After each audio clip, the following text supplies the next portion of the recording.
YouTube, what's up, man? So today I'm going to be showing you guys how to make this really cool infinite eye transition. Now the infinite loop transitions have been done 100 times, but I just wanted to see how I could, maybe do it a little bit differently or just add a little bit of a twist. But let's just hop right into this thing, man. I'm going to be uploading every day this month, so make sure to stay tuned. And I did just drop the complete 3D title bundle, which has over 40 pre-animated 3D titles, all created with the purpose of saving you as much time and energy as possible when editing music videos. And y'all can use 40 titles for 15% off. Okay, so I have my simple setup right here. So what do I have? I have this clip of this woman right here and her eyes. And I'm just gonna start off by creating some keyframes. I wanna just slowly zoom into her real quick, okay? So what I can do is I can set keyframes out here, just at its default position, and then you're gonna wanna set your keyframe on the last frame or where you want the transition to happen. And I'm just gonna zoom in a little bit. And instead of moving the position value like this, what I wanna do is move over the anchor point.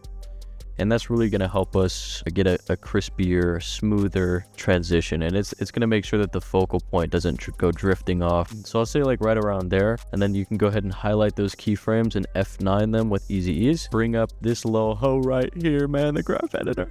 And then just go ahead and drag those frames over maybe. That's a little bit too fast. Yeah, that's totally fine right there. And then what I have here, I went ahead and rotoed out this, but I'm actually not even going to use that. I just want it to be like this. It's going to be like a harsh transition from that to that. So go ahead and just mask this out, either using your mask tool. You can just create a little mask like that. Or what you can do is I like to just rotoscope out my mask. It's just a little bit faster, so you can use the roto tool up here, you know what I mean? And I'm going to just edit this in quarter quality so it's a little bit faster, So we have our basic setup right here. Now, as you guys can see, I already clicked this little 3D box right here. You want to click that on this layer. And then what I'm going to do is I'm going to drag in like an image of a building. So this is just a random picture I found off Google and it just had a nice aesthetic. So I'm going to go ahead and just grab my box tool up here and I'll just roto out this or mask out this right there like that. And we're just going to make a simple little triangle here. So just scale this down slightly and then duplicate it. Click R on the keyboard for rotate. And I can just start rotating it over like this. And then I can grab a third to duplicate the layer and then just go ahead and grab another one like that and make a little triangle, Obviously, make it a little bit better. Just make them as symmetrical as you can. And then we can go ahead and pre-compose that as a layer. And now, obviously, what's important here is you want to make sure you set up the anchor point for all of your layers so that it's going to be a straight shot down the center. So you can either do that with the anchor point on your keyboard, and then you guys can just line that up to be directly in the center. You can also use your proportional grid, and actually I'm going to use the proportional grid throughout kind of the whole process for sure. And now this everyone can kind of do this differently, but I would just recommend sticking to simple math because it's going to really help with the symmetry. I want to make sure that I click the 3D box for this layer, and now I want to create a 3D camera. So I'll go down here, click new and create a camera. So I can set keyframes for transform at the start. And then if I go through and I click this tool up here, the dolly tool, and then you just make sure you click in the center, you can push it directly through and you're now going to see that's how we're going to get that effect. But I'm not going to do that quite yet. I'll start off by duplicating this layer. So ignore the eye layer. Let's only focus on the building layer. And what I'll do is I'll duplicate this layer and then pull up the position on my keyboard. And I found doing it by going by 700 works pretty well. It spaces them out decently. So I'll go 700 for that one. And then I'll duplicate the layer again. And then I'll go 700 again. Easy math, 1400. Duplicate it again. Easy math, 2100. And then duplicate it again. And so on and so forth. And I think I went up to 6300. So just do your basic timetables or ask ChatGPT to solve the problem for you. And now you can do this for as little frames as you want or as many frames as you want. If you want it to be really long or if you want it to be really short. So now I want to get that nice kind of symmetrical rotation going. So I need to set the rotation for all of these to be slightly offsetted. So for this first one, I can just leave as is. For the second one, under Z position, I'm going to go, and it actually is easier to line it up if you make all of the layers underneath it invisible. So we can start off with this one and then just make sure to line it up straight for the center right there. And then make the next layer visible and then click rotate, and then that one's 30, so this next one will be 60, and then you set that one up to the center, and then you go to the next one, click R, and then this one is 90, and just make sure you line that one up, and then grab the next one, click R on your keyboard, and set it to 120. Make sure that that one's lined up. And then as you can see, you're going to start to kind of get this like nice camera shutter looking pattern right here. Again, set a keyframe here at the start, and then let's go through, I don't know, kind of here, maybe at the end.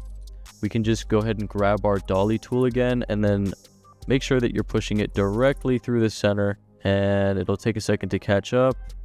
And now let's just go again, push all the way through, keep pushing all the way through, keep pushing, almost there. Okay, and then just as soon as those go barely off the screen like that, we can go ahead and highlight the keyframes and press F9, or right click, go to keyframe assistant and click easy ease. And then you want to click on your graph editor right here, go ahead and highlight this bad boy, and then push these keyframes over a little bit, and it's gonna kind of speed up and then slow down at the very end, and it's going to look really smooth and nice. Something I did forget to do is I forgot to add on a rotation. So on the camera, do the Z rotation as well, and then just have it rotate through like that. Have it rotate as much as you want or as little as you want. It really doesn't matter to me. And then put that at the end as well. And now you guys are going to get an effect like this right here. This is in quarter quality, so it's like pretty low resolution. Obviously you can do a lot more layers than that, like I did in this example, but so it's not super harsh going from there to there. What you can do is add on an adjustment layer with Control-Alt-Y, and then add on directional blur, and then go ahead and set a keyframe for blur length and just blast that up right where the transition happens. So right about there, and then just set a keyframe back down to 0 over there, and then back down to 0 over there as well. So we have this nice little boom like that, or you guys can use my shake presets if you guys don't want to do this. I'll have that linked down in the description. And yeah, so that's like a really smooth little transition right there. And then to have it loop through again, what you can do is grab this layer and then go ahead and drag it over here, and then go ahead and right click down here, go to markers and click add marker. So you just remember that's where that clip is starting. You can kind of drag, and then you guys can drag that out. What we can do as well, so that it's not just black underneath there, is we can duplicate this layer and then right click on the first frame, go to time and click freeze frame, and then just drag it over there like that. And then you can pre-comp those two layers together by highlighting them and doing Control-Shift-C. And let's just add on Lumetri color. And then as it comes through the portal, we can set all of our keyframes to normal. And then as it's over here, we can kind of darken it, make it a little bit less obvious. And then we can also bring in some Gaussian blur and then set keyframes for Gaussian blur right there like that. And then let's bring it down like, you know, just a little freestyle so that we have something like that right there. And I didn't even do this in the original version because it doesn't matter. But then to kind of spice it up even more, what you can do is you can just render this entire clip out, and then you can add on Sapphire Distort Chroma, and then just bring that down, like way down, so it's like a very, very, very, very slight warp, and then set the amount right there, and then bring it back down to 0 over here, and then same with on the other side, just like that. So it adds just like this nice slight warp. You could also add on the bulge effect or optics compensation, the warp effect, turbulent displace, distort, vector blur. Actually, vector blur, that's a good one. That's a good one for sure. If you guys increase the amount, you guys see it's going to make this kind of weird effect. You could make that look cool. And if you guys want to save time while editing, make sure to check out my website. It really supports the channel. I appreciate y'all as always for tuning in, man. Peace. Have a great rest of your day, man. Peace out. Peace out. J-Mo, you made this?